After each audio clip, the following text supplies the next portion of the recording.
મોરબીમાં રોડ રસ્તા પર પાણીના નિકાલની સમસ્યા.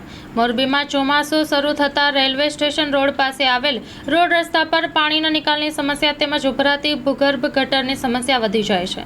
મોરબી રેલવે સ્ટેશન પાસે રોડ રસ્તા પર પાણી ભરાઈ જવાની સમસ્યા ઘણા સમયથી છે, કારણ કે ત્યાંના રસ્તા પર પાણીના નિકાલનો કોઈ રસ્તો જ નથી, જેથી વરસાદનું પાણી ત્યાંના જ રસ્તા પર ભરાઈ જાય છે અને લોકોને અવરજવરમાં તકલીફ પડે છે.